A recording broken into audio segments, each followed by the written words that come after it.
Hello. Thank you for joining us. We're shining light on shadows, a candid conversation about mental health. This is episode 49, and we're focusing on the importance of self care. We have two great guests with us for this show, Dr. Ellen Albertson and Candace Sanchez. Both have been on the show before. Both are extremely talented coaches, and they will share their tips and their perspective on self care. It's going to be a good conversation. We are live on Facebook, Twitter, LinkedIn, YouTube, Instagram, and my website. Please like, comment, share, retweet, do all the things you do to make sure that people find the show.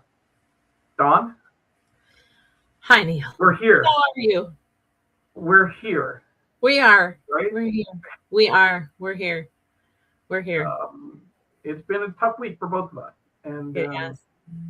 one of the things that I appreciate about the show is when we do our little intro before bringing on our guests, just being real with the audience and kind of making sure that we can bring our authentic self.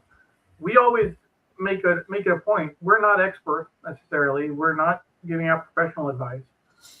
We're two regular people who sometimes struggle and sometimes have difficult days, weeks, months, almost a year in some case. Yeah.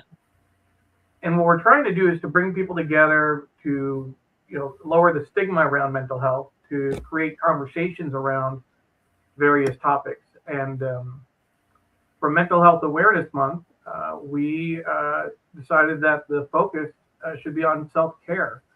Dawn, can you talk a little bit about the importance of self-care and why we're focusing on it today?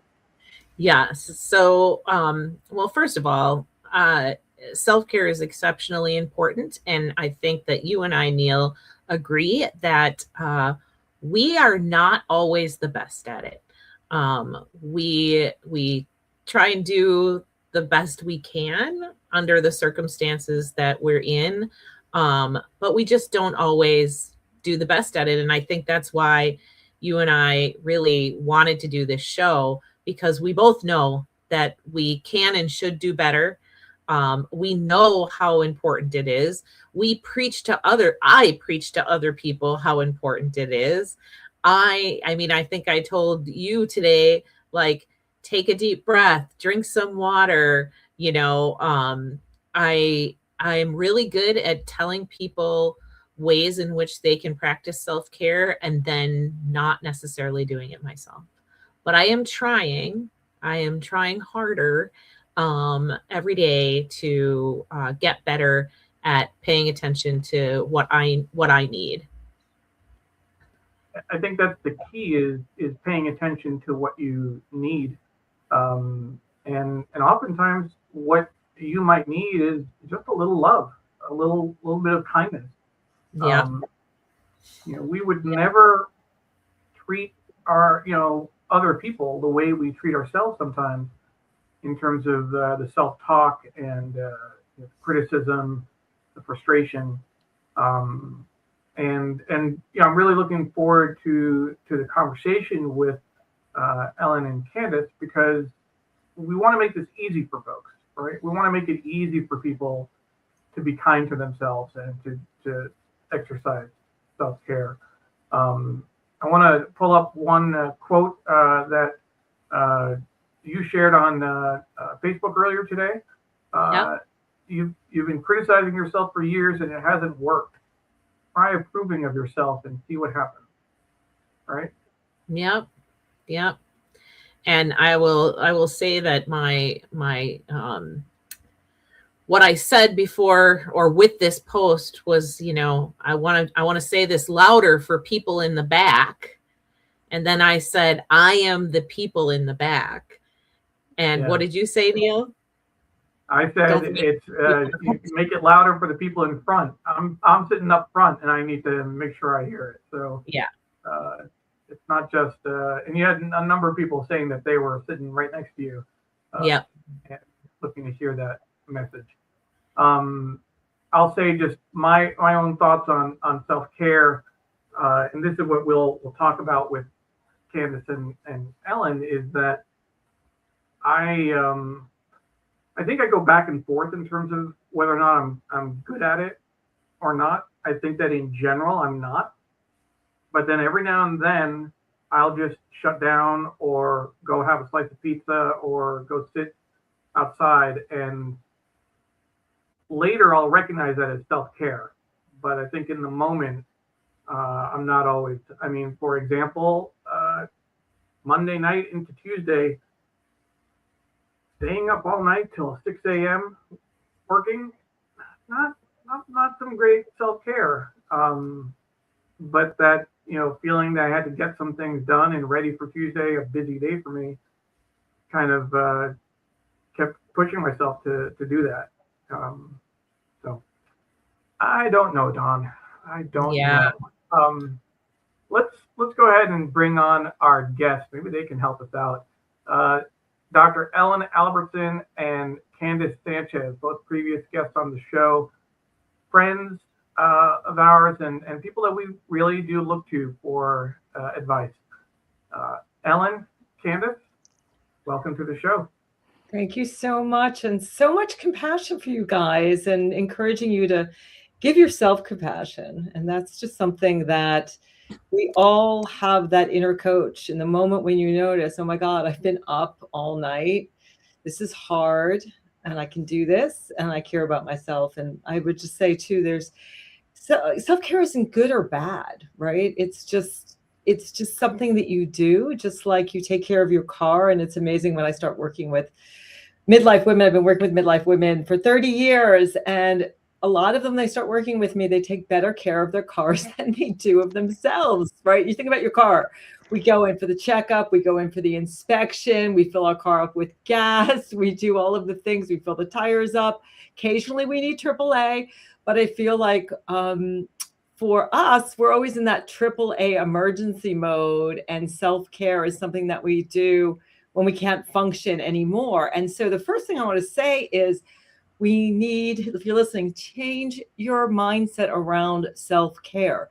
Self-care isn't just the manis, the petties, or those things that you do when you can't function anymore. What we need to do is incorporate self-care throughout our day as daily habits. Get up.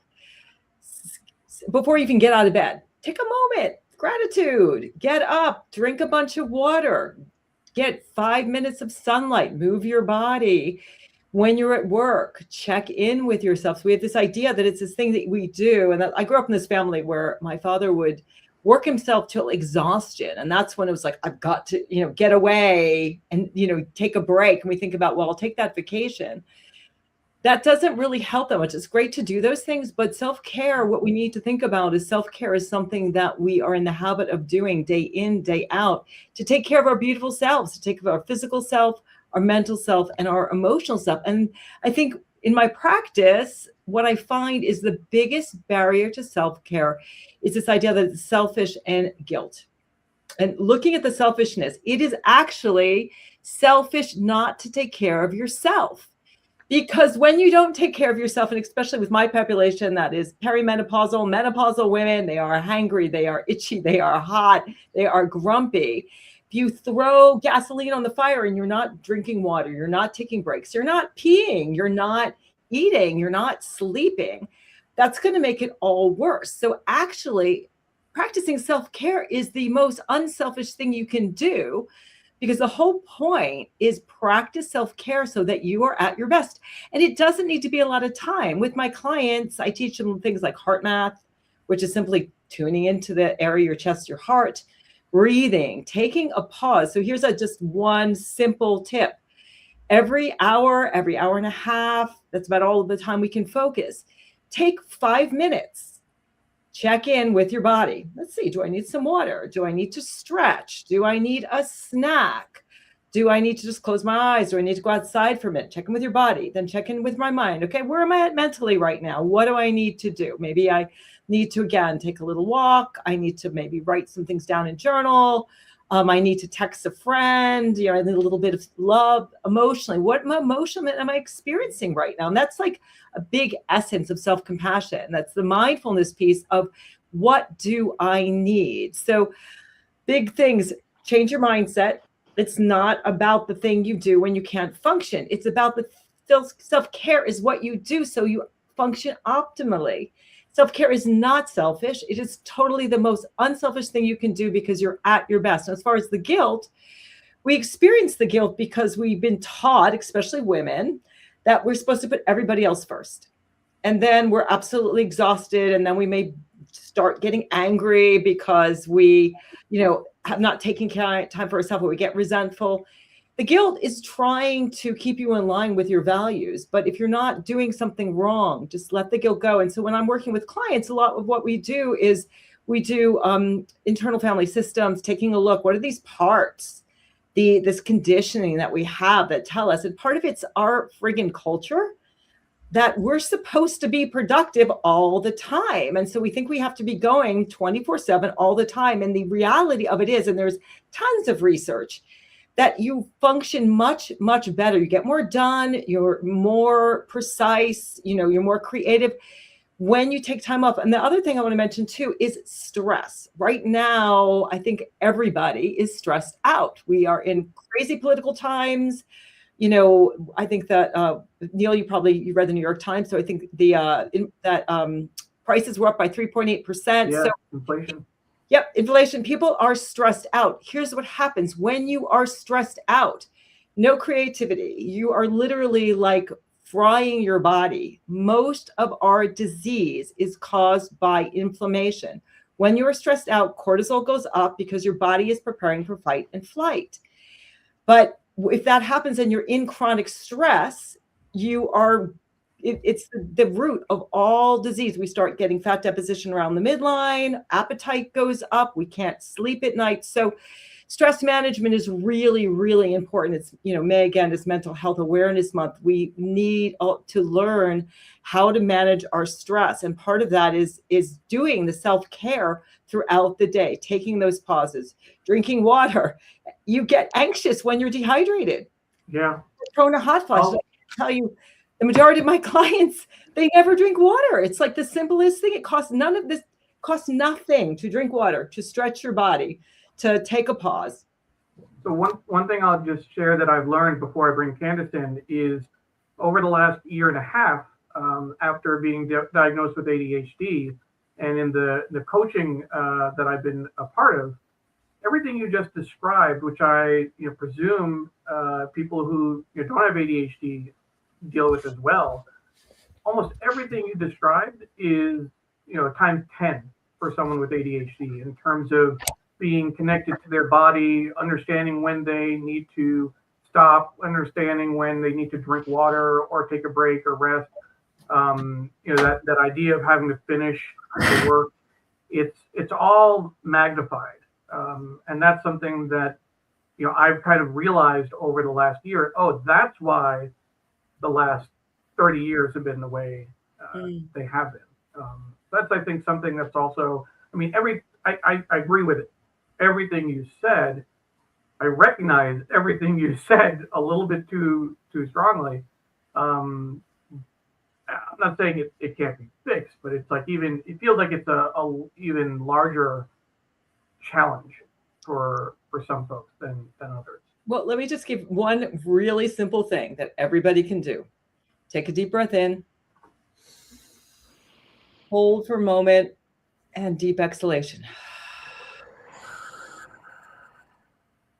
When you take deep breaths, most of us are just breathing up here. When we do a deep breath, exhalation a little longer than inhalation, what you're telling your body is, I'm safe, I'm okay. It's what it's doing is it's powering down the parasympathetic fight and flight nervous system and powering up the rest and digest. So, Neil, a lot of it is just remembering to breathe. Like I think John was saying, just breathe. I know it's really simple, but we have to remember and get in the habit. I have my clients all the time, habit stack. Yep. Set an alarm to remind yourself to do that power pause throughout your day. Do that breath work is so incredibly powerful. Find out more about heart math, where you're finding heart coherence. Because again, what's happening is when you're in that stress mode, which most of us are, we're making 80% of our decisions out of stress and fear. The brain isn't functioning properly. And so we're not solution focused. It's like we're looking for the potholes instead of looking at the horizon where we're going. So I used to be that type A personality, A plus, like I had to be A plus and type A personality. And for me, the self-compassion piece of learning to be kind to myself and realizing now when I ruminate and I go to that place, I've learned how to stop my mind. Anybody can do it. You can learn how to feed the good wolf, the wolf that is calm, positive, noticing the negative thoughts, not dwelling on them, not feeding them, and changing. Anybody can change, but it's like, as Joe Dispenza says, your personality becomes your personal reality. You have to be willing to do the work to change your personality so that you become different. And I think a lot of us right now are saying, you know what, I don't feel like myself anymore. I don't know who I am anymore, which is a great opportunity to say, who do I want to be and how do I want to feel? And what's the difference that I want to make in the world? So we got to start with taking care of our beautiful selves. Sure. Candace, you're also a coach. What do you think of when you talk about self-care, and how do you kind of incorporate that into the work that you do? So, again, just as Ellen was mentioning, if you don't take care of yourself, first and foremost, you can't take care of anybody else. So, when you're a partner, you're a husband or you're a wife, you have a mom, all those those roles, those hats that we wear, again, we have to be the priority. And so that's a lot of times when I focus with my clients or I'm doing the Thrive coaching and I'm with Ellen, right? It's all about the mindset. So my coaching program, I shifted from being a life coach to a Thrive coach. And that was very intentional because I also had to practice what it meant to live in a thrive mentality. So my program is Thrive with the Divine Design State of Mind. And so it's a mindset, again, going back to mindset. And it's honestly, it's practice. Like Ellen said the word, practicing how to take care of yourself. You have to get into habits. And so, today's Thankful Thursday. I always practice the attitude of gratitude. How do you approach your day? The minute that you open up your eyes and you take that breath and you're about to embark on whatever that day is going to bring you. So again, it's mindset, it's being intentional. And then again, being a Thrive coach. So the Thrive words it's an acronym. So it's a tool. So I want to share that tool. So the T Sure. stands for a thankful heart. Just again, talking about living in an attitude of gratitude. So what are you thankful for, right? When we talk about how are you going to look at your day and how can you just give thanks for the simplest things, that I woke up today, that I saw another day, that I have a roof over my head, the basic needs that maybe you're fortunate to have that others might not have. That kind of shifts your perspectives a little. The H stands for honoring your boundaries. Like how many times do we, again, like we have that fine line of, saying no to those things that don't serve you, but saying yes to yourself. So honoring your boundaries. The R stands for reflection and rejoicing in and on this journey of life.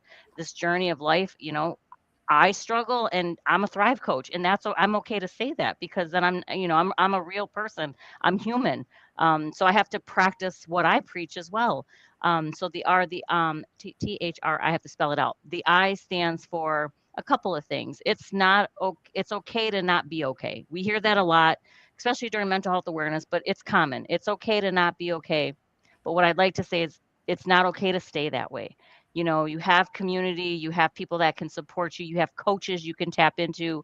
And so like I invited you, Neil and Dawn, you as well, to some of my journaling workshops, because journaling also is a practice that I focus on. So that's what the R, reflecting and rejoicing, and rejoicing and being glad. Even in those tough times, there's a lesson to be learned about yourself, about the experience, and how do you share that lesson with someone else. So that's the I. The I also can stand for I love you, friends. I love you, networking event. I love you, but I love myself more. It's giving yourself the permission that you're going to start to say no to things that don't serve you. So that's what the I can stand for, a couple of different things. The V stands for having a victorious mindset. For many years, I lived in a victim mentality. And I had to shift how to shift it from being a victim to no longer being a victim, but being victorious. And then the E stands for expecting abundance, meaning that when you follow those Thrive core principles, which is just a tool that I wanted to share with you all, and you expect abundance, abundance is being able to rest, abundance in your time and being intentional with where you want to go and what you want to say yes to. And just knowing that resting, taking care of yourself, it is the best gift for you so that you can be the best for others. And the work that you guys are doing on this show is very important, and people show up to listen because what you're offering and what you're providing is you are shining a light for so many that live in silence, that suffer in silence, that are in the shadow, that don't know how to get out of that shadow. And you guys are really building a platform to help those to say it's okay to not be okay, because I have community here virtually, online. I can rewatch this. You guys I've tuned into many of your shows. And so I'm also a student of the Shining Light on Shadows, and also showing up as a coach here on Shining Light on Shadows. So that's just some of the techniques that I share with my clients. And I just thought it would be relevant to share here today with you all. Thank you. That's so special that you said that. Thank you so much. To your point, I want to share this comment from Nancy Pinto, a former colleague of mine, who says she'd never heard of the term habit stack before, and I can go into a little bit more detail on that. Ellen mentioned that a few minutes ago. And remember to exhale longer when Ellen took us through a little breathing exercise. This first 16 minutes has been a game changer. Yay! Thank you guys so much. Just that, that understanding that little bit of information, and that's something that we always need to remind ourselves about, right? To your point, Candace, we're building community, we're putting out content, and we may not know how it affects someone or how it helps someone or when it helps someone, but just to have faith that people will find that content, find that information when they need it in their life, and it'll make a difference. Paula Kiger is watching from Florida, St. George Island. Paula, thank you so much. Appreciate all the support you've given me over the years. And Chitachi Egwu is watching from Florida as well. So thank you, Chitachi. So I want to ask a question, because this is something that that I definitely struggle with, and I know we touched a little bit on it. And that is this feeling of guilt when taking care of yourself feels selfish. And you touched on it a little bit, Ellen, saying we certainly as a mom, but I think as an empath as well, I feel like everybody's everything is more important than my own. And I will drop whatever I'm doing, which, my daughter was sick yesterday, and I dropped everything I was doing to tend to her. She needed medication today. I knew I had this show. I rushed, out of my job to CVS to get her medication and drop it off to her. And she even gave me an out, and I didn't take it. She said, "If you can't do it, Mom, I'll have my boyfriend go and do it." And I didn't take it. And so I was like rushing when I got home, and I was like, I can't curl my hair. I couldn't even talk to my husband for 5 minutes. So I think that I need a little bit of help understanding how to, walk past that guilty feeling of not tending to everybody's needs before I tend to my own, because it's obviously destructive. Sure. Well, first, I guess to help you move past it, when you feel guilt, where in your body do you feel it? So in taking that moment that you were with your daughter and thinking, I got to do this thing, when you feel the guilt where you think about putting yourself first, where do you feel it in your body? I either feel it like right in the pit of my stomach, or like my head gets this like rush of like adrenaline, and I get this like headache pain that is just like, oh, I can't do it all. So part of the work that I do is, very somatic. So noticing that part of your body and noticing, okay, this is guilt. and I'm experiencing this. Usually we experience guilt when we are violating some of our core values. So you probably have a core value around, I care about other people. Like, you're a really caring, empathetic person. So the guilt is kind of trying to keep you in place because that's part of your values. But understanding, like what we're talking about now. So the first part is the intellectual understanding that it's really not serving me, but I'm feeling it because I have this belief that I have to put everybody else first. But if I don't put myself first, I don't function at my best, and I'm really not helping others. But then that other piece is the semantic piece, where emotions are felt experiences in the body. So even in this moment, if you, the brain doesn't know the difference between imagining something or it really happening. If you can go back to that moment and imagine, okay, imagine what happened. You're feeling this tightness here and in your stomach. And just see if you can put your hand on your stomach, maybe one hand on your heart, and just soften, soothe, and allow it to be there, to allow that emotion to run through you. Because what happens, and it's a traumatic response that you're having because you've been conditioned that I have to put everybody else first. And sometimes we do that as kids. I have a lot of clients who grew up in alcoholic families.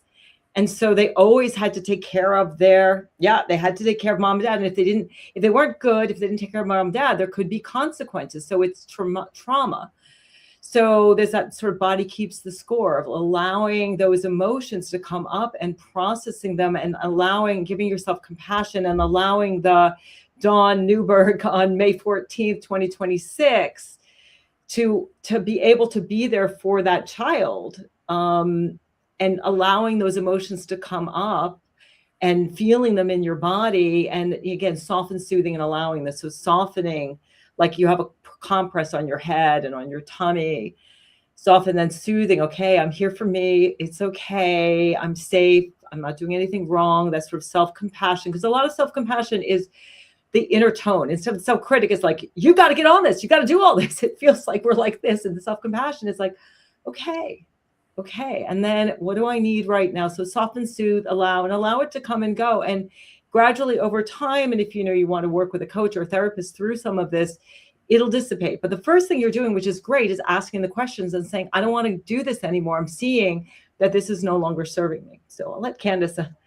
Yeah, I was just going to chime in because I can relate to that, Dawn, just being that I also have daughters. And so whenever they need something, I want to drop everything because they should be the priority. My grandkids, but then also as my kids have become adults and they become moms, they're also understanding that mom can't always do everything for me, right? So so that's nice to hear that and being reciprocal. And it sounds like Brittany had kind of said, hey, mom, if you can't, it's okay. But then we still don't allow ourselves to hear that. And so I'm guilty of that as well. And I feel if I don't do it, and I think this is natural with anything, I don't want people to be mad at me. I don't want someone to get upset with me. I don't want to feel, oh my goodness, I wasn't there for my kids, and that's so not true, but I think again, we put this thing in our head that we just have to do it, and we don't. You have to give yourself that permission to choose. And sometimes, and again, I feel like now that my kids are older, if they give me that, well, mom, if you're not able to, I understand. I also appreciate my kids ask me, when it comes to babysitting, do you have plans this weekend? Whereas before it was just like, they thought I did nothing on the weekend. So it's a shift in dynamics. And so when kids get older and, so I think it's just a practice. Again, it's a practice in giving yourself that permission to choose. Yes, I want to help, or I can't because I have these other competing priorities. And so, and I think our kids will understand. But I think we do this to ourselves as moms because we just want to do everything for our children, no matter how old they are. I mean, and that's just I think just the human nature of being a mom and wanting to again, I'm a fixer. I want to fix everything, but I have to realize I can't, they're adults now and they have their own lives, and I have my life, and we all deserve to live our lives separately and come together when we can. So just some things that I thought about as you were talking and sharing. So I can relate. And I think the funny part is for me is that in the back of my brain, I feel as though I have set my expectations for people so high, because I have literally always been that way, that like if I don't drop everything and I don't do exactly what that person needs in that moment, that they're going to be like, well, what the heck happened to her? Like this is what, she's always done everything for everyone all the time. And now suddenly she's changed her whole personality, which I know is like not the case. I am positive of it. My brain understands that. My heart doesn't always get that message. The graphic that I put on real quickly to speak to that, Candace, this idea of putting your oxygen mask on first, and I'll even take the top banner off for just a moment. Better capacity to problem solve, less burnout, model self-care, coping and resiliency, gives you more bandwidth to care for others. And I think it's certainly the right idea. I think it's just hard to implement sometimes. The other thing that you mentioned earlier, when you went through, go back when you were talking about Thrive, the Yes. I in The your I. in your Thrive. Mhm. Explain the I again. Yep. The I is it's okay to not be okay, right? Because we all have our days where Yeah. we're just not okay, but it's not okay to stay that way. Meaning And having that self-awareness, right? Being able to recognize and honor what am I feeling? Why am I feeling this? What's going on? What are my emotions, and then being able to either journal or just to kind of have a pep talk with yourself in the mirror. That sometimes helps. I talk to myself a lot. Uh, because it's always you against you. It's me against me. I'm always in my head. I'm always in my thoughts. And so again, it's a practice. It has taken me a long time to learn how to number one, love myself and giving myself that permission to take breaks, to pause, to rest, and not feel guilty about not being productive. Pre-pandemic, I was on the go 24/7. I was never home. When the pandemic hit and I got to stay home and be home, now it's hard for Candace to leave the house. It takes a lot for me. April Sexual Assault Awareness Month was last month. So, boy, I was on the go, but I'm really yeah, exhausted. I'm tired.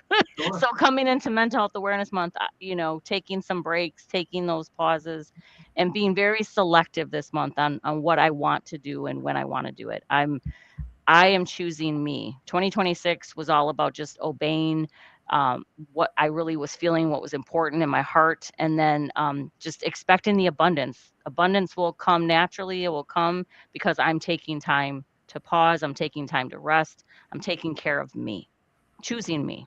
And also, Neil, the I is, I love, we talked about I love you, but I love myself more.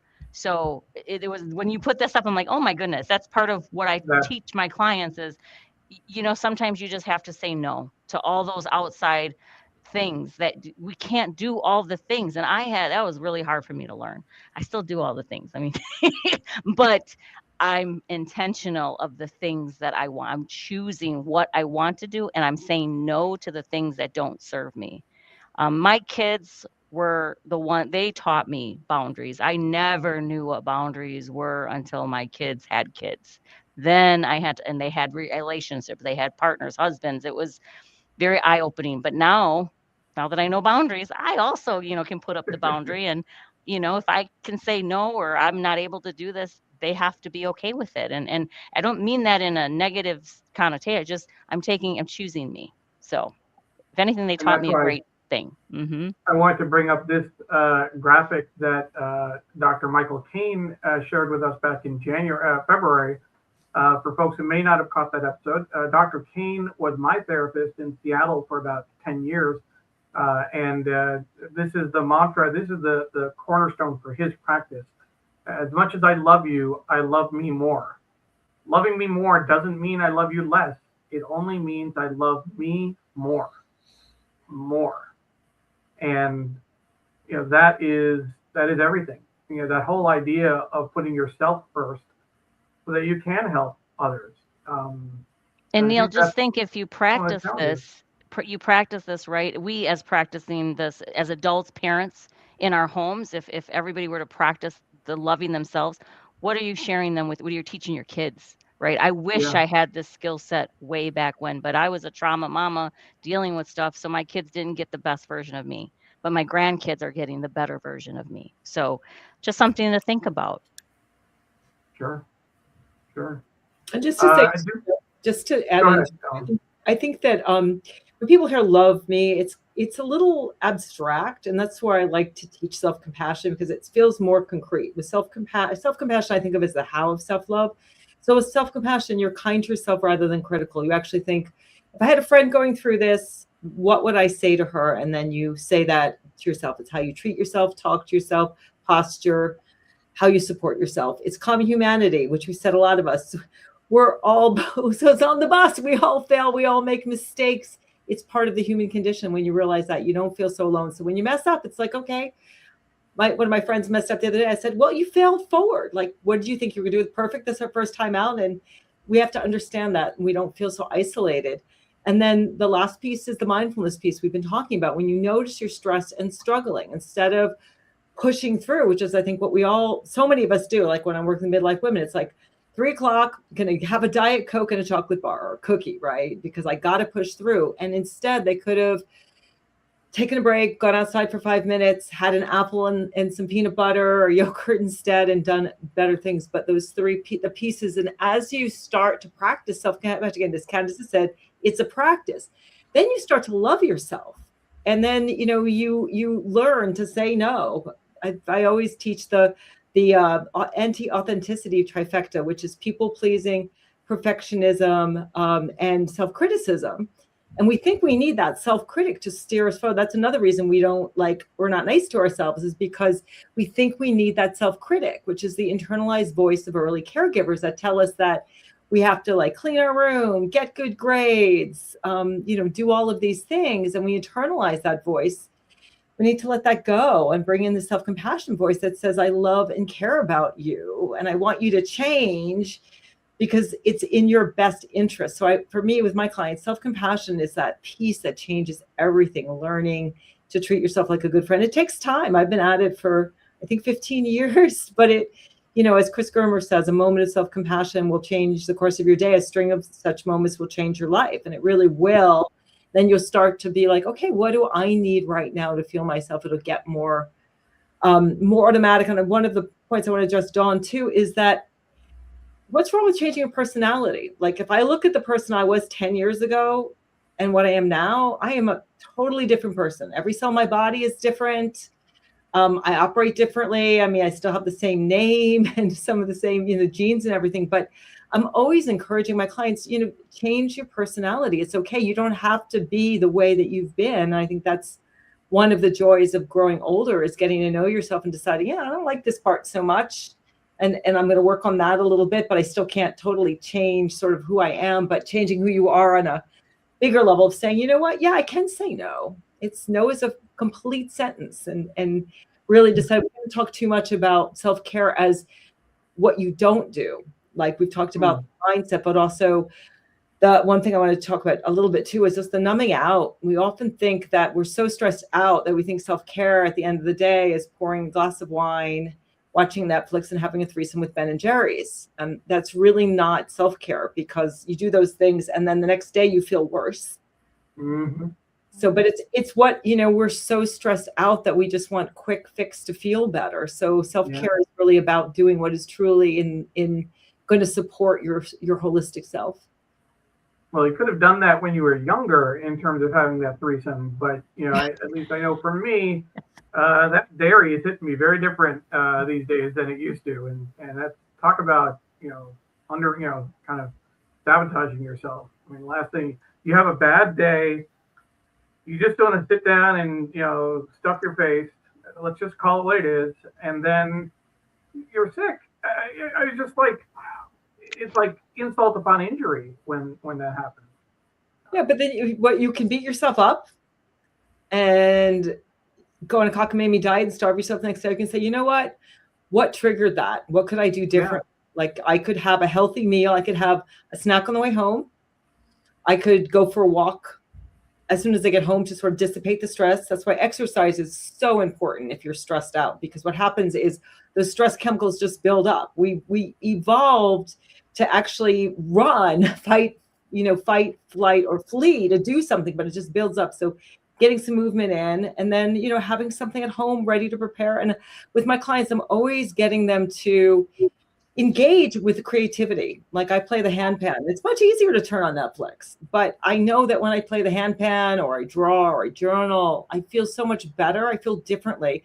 Not that there's anything wrong with, you know, watching Netflix. I love doing that a couple times a week, but like finding ways to express yourself, that's part of self-care too, is finding ways to be creative, to have fun, to have more joy, to enjoy your life to the fullest. Mm-hmm. I want to just quickly answer a question that came up earlier. Nancy, when she talked about the first 16 minutes being really helpful, she'd also said that was the first time she'd heard the term habit stacking. And it's something that I learned a lot about in my ADHD coaching, this idea of, you know, if you're having trouble remembering to do something, or there's something you want to introduce in your life, attach it to something you're already doing and you're doing well. So, you know, for example, if you have trouble, some people have trouble remembering to take daily medication. They just, you know, forget, and then late in the day, and they, you know, should you take it late? Should you take it the next day? But if you connect it to, for example, brushing your teeth, then, you know, you're kind of taking one habit, brushing your teeth, and stacking that other habit on top of it. And maybe there's something else, maybe 3-4 things that you're just going to do in the morning, and like one thing triggers another. That's at least the way I understand habit stacking. Ellen, do you have a different or kind of a better explanation?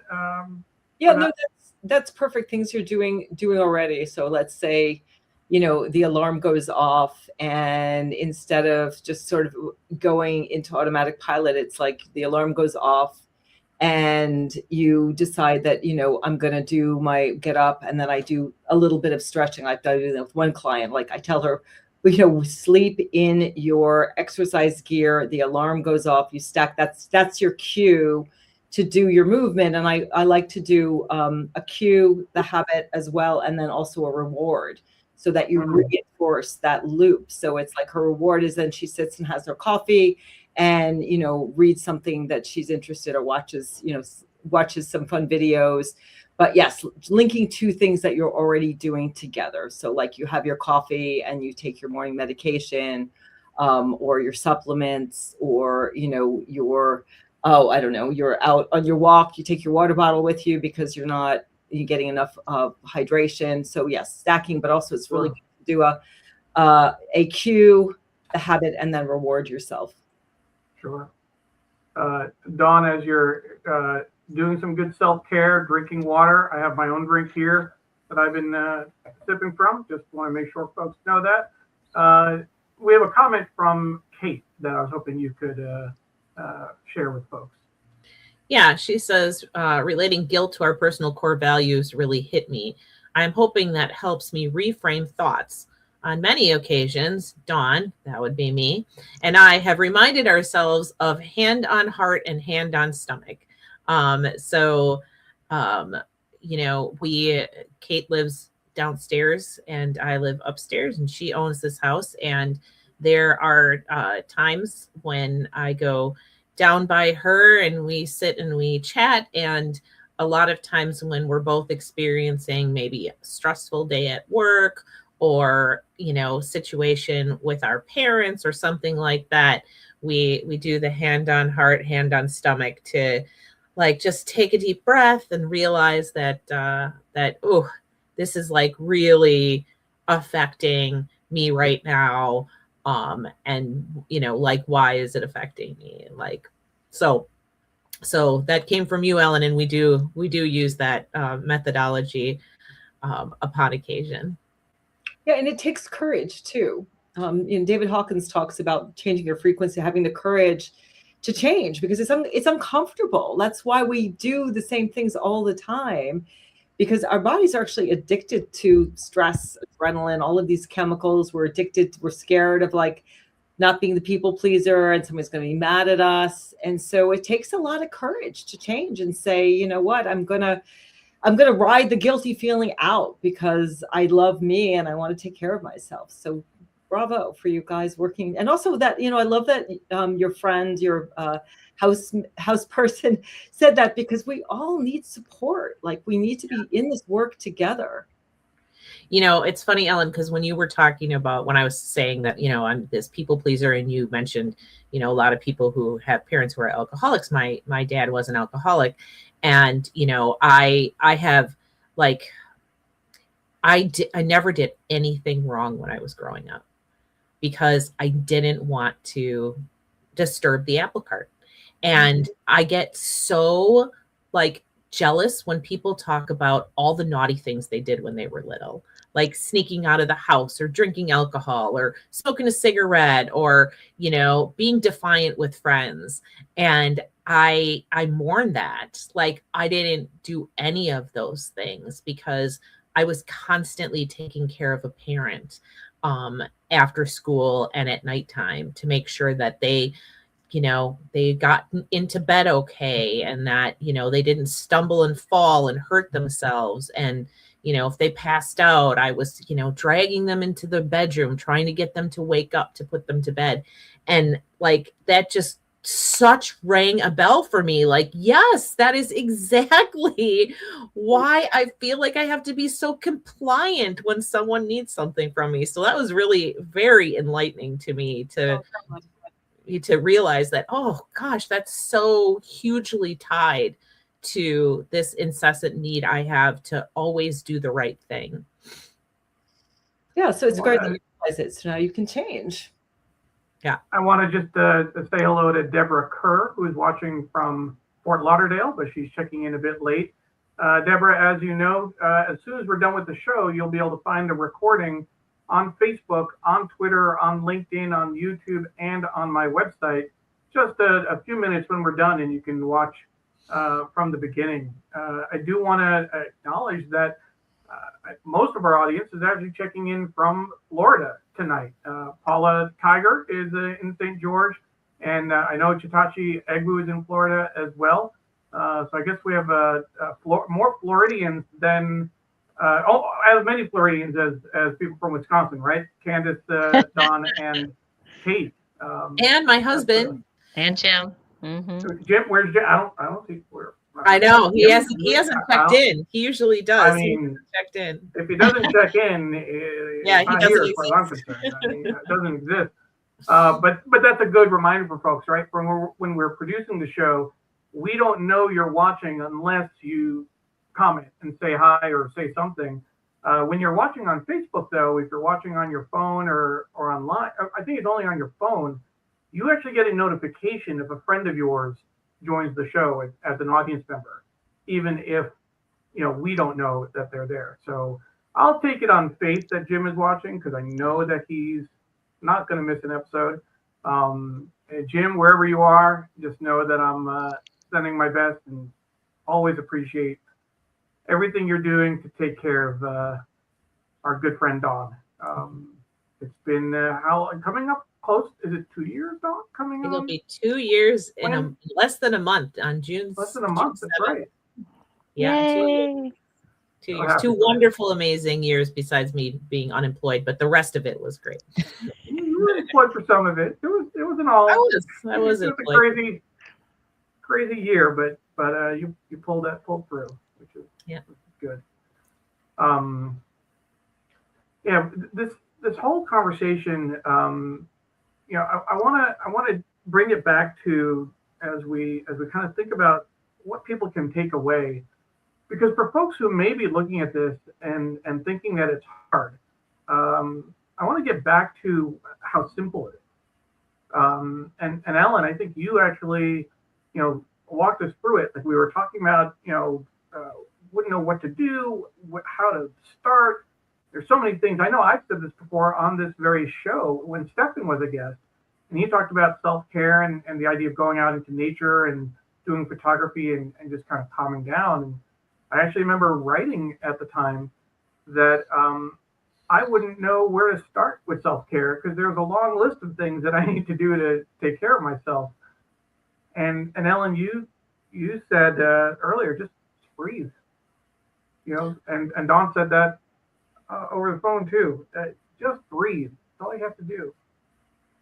And as far as kind of bring that, You don't have to do the photography piece. Just honestly going out in nature and hearing the birds calms your nervous system. I mean, all of this is about nervous system regulation. If you go outside, if the birds are twittering happily, as human beings, it goes back to where we evolved. We naturally go, everything's okay. Yeah. So just understanding that we're part of nature and learning, I think a big piece, and I love what Candace kept saying, is a practice. Just learning how to turn your mind off. I always say the mind is a wonderful servant, but a terrible master. So much of our suffering and stress comes because we're trying to figure everything out, but we're in that stress rumination. And I live in Vermont. It's like mud season. When you gun the engine, the tires just get more and more stuck in the mud. And so what we need to do is like just get out of the car, just get our nervous system back. So we're not in this, we're in this beta emergency mode where we can't figure things out. But as you said, Neil, it's just about that breathing, staying hydrated, making sure you have food, the basic needs. And I think too, that it's great that people are listening, but we got to put these things away, because I think that just adds to it when we're doom scrolling all the time. And we're, we have to take like media breaks. Listening to music is also really powerful, using essential oils. So I think it's, again, the stacking, there's so much we can do, and it doesn't have to cost any money at all and take very little time, very much time. I know when we were talking in our, prepping for the show, we talked a lot about what are the things that people like to do, right? We talked about journaling, prayer, meditation, yoga, acupuncture, the manis, the petties, all the things. I remember telling Dawn, like, I like to go get glammed up, and that just makes me, that's like my self-care. But it's a reminder. I mean, hugging my dogs make me feel better. Getting a hug from someone makes me feel better. Sometimes during the day, working remote, I'll say, Mom, I need a hug. She's like, are you okay? I just want a hug. Can you just give me a hug? Like, I'm feeling disconnected. And I think, Ellen, to your point, the phones are the media, such a distraction, even though I know technology is really what we do to do this show and all the things, but just taking that minute away just really helps. So I really appreciate it. And again, right before bedtime, I try very hard to just put the phone down. Even when I go out to dinner with my family or friends or my partner, put the phones away. Please talk to me, because look around. Everybody's on their phones. I don't want to be that couple. So yeah. Or kids on vacation on their iPads. I'm like, what are you on vacation for? You could do that at home. So such a true statement, Ellen. Thanks for reminding us of that. And we can also generate oxytocin, just self-hug. Mm-hmm. Our bodies don't know the difference when we touch ourselves or when someone else touches us. So we can just, stroke your cheek, stroke both cheeks, stroke your arms. Even if you're in a meeting, you can give yourself a surreptitious hug when you're feeling stressed out, and just bring that self-compassion and just notice, I'm suffering right now. Okay, I'm here for me, and I'm touching myself to let me know that I'm here for me. And so that the oxytocin, we don't talk enough about oxytocin, which is the mammalian chemical care and connection. It can really help to lower the cortisol, the stress, and also to help us get away from the dopamine, which is, the numbing out stuff. I'm giving myself a real big hug. You don't need to see it. But it's also a good stretch too. That's part of it. And I'll say, just if we're talking about that, Emily, my daughter, has had some leg pains recently, and one of the things her pediatrician suggested is just doing some light stretching. And so we've been doing that as a family, which has been very interesting, because Pam, my wife, is more limber than anyone realized. She's done yoga and different classes at the rec center. So she'll stretch out, just basic, like reach for your toes, and she's like reaching over her toes, and Emily's like, what? How? What? I can barely. I played soccer when I was younger. I could stretch back then, but I'm not doing it. But really, the important thing is, it doesn't matter how well you can do it or how far you can stretch. Just the fact that you're feeling that stretch and pushing that muscle has to be worth something. And so, at least within a family, I'll take whatever ribbing I get from my daughter. She loves to tease me. But I know that it's doing something, even if it doesn't look that good. Yeah, that's an interesting point too, Neil, is just the self-efficacy. We need to give ourselves credit for all the things we are doing. Yeah. We're feeling like I don't do self-care well, I'm not good at this, I'm not doing enough. It kind of is that critical voice that I need to be doing this from this place of self-criticism. Self-love is like, I'm doing a good job. I'd like to treat myself a little better. And like, and I should say another thing too is scheduling is great.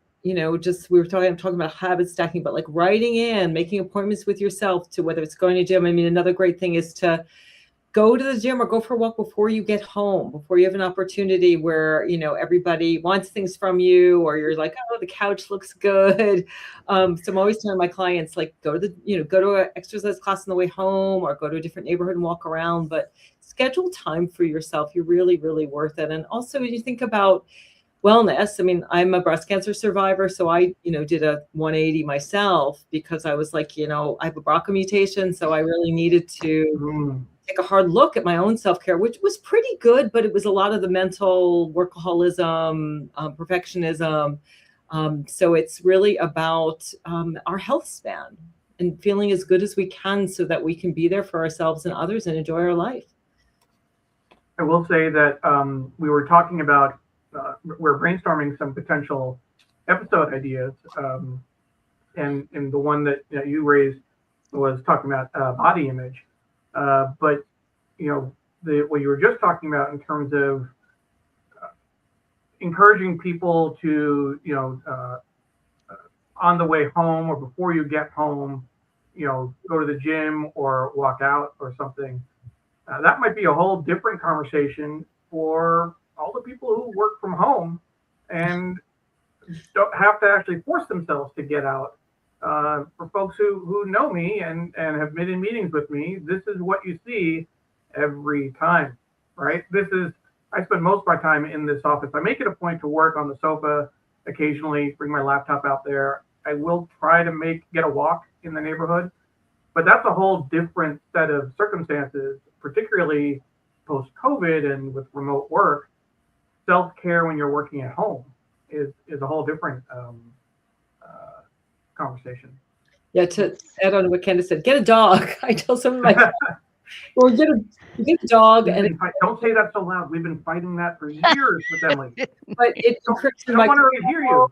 It improves your microbiome. You get more oxytocin. You get walk. It is. It's having a dog is such a great way to improve your self-care. You have to walk if you have a dog. I'm forced to be outside. Yes, because of the dog. Her friends put together 100-slide presentation to convince us to get a dog. Oh wow! And you still said no. You still said no. See, that's where I fail, because I would be like, okay, you can have whatever you want. Dawn, I actually said no before she started. I said, I'm glad you did this presentation. I'm happy to watch it and offer any feedback you want, but it's not going to change our mind. But go ahead and do your presentation. She had her friends, need to be more like friends over for it, and they all like jumped in on to get us to get a dog. It was we still hear it. But, we'll see. A lot of people have. I mean, you're not the first person to encourage that. There are a lot of people who have been. My colleague Sri, who is famously scared of dogs, growing up in India. People don't usually have dogs there, and he resisted for years, and now it's the best thing he's ever done. And so I've heard it. I know. I think it's more the question of who's going to end up doing the work, who's going to end up doing the walking. You're home all the time. That'd be part of your self-care, Neil, where you would just take the dog for a walk and sit outside. You're a perfect candidate for a dog. We're not recording this part, are we? We stopped recording this thing? Right? It's not going to be part of the permanent record? I'm showing Emily. Is Emily watching? Look, she teases me about the show, but she has watched stuff in the past, but she has a love-hate relationship with the idea. She likes to tease me about it, but then she sometimes she'll lurk on my YouTube channel and see what have I done lately. Yeah. Very interesting. 13-year-old girl. Yeah. Yeah. Well, it's 7:00. It has been such a really great conversation. I am positive that everybody who has watched and will watch has taken something away from it. I know I have. When we decided to do this show, Candace and Dr. Ellen, you were the first two people we thought of. We appreciate you to no end for all of the work that you do, and thank you so much for being on the show with us. Thank you for having me, for having us. Thank you. Thank It's you. an honor. It's an honor. Everyone. And talking about this because it's so important. It is. And you need to know that you're two people that we look up to and that we appreciate, and we've learned so much from all the times you've been on the show, and in general in our lives. So thank you for all of your help, guidance, and support. We will, for folks watching, again, May is Mental Health Awareness Month, and we will let you know about our next episode. And we'll be sending out an email and posting to social media. So we look forward to seeing you online. But make sure you get out and get a walk as well. Thanks, everybody. Bye. Bye-bye. Bye. Good night.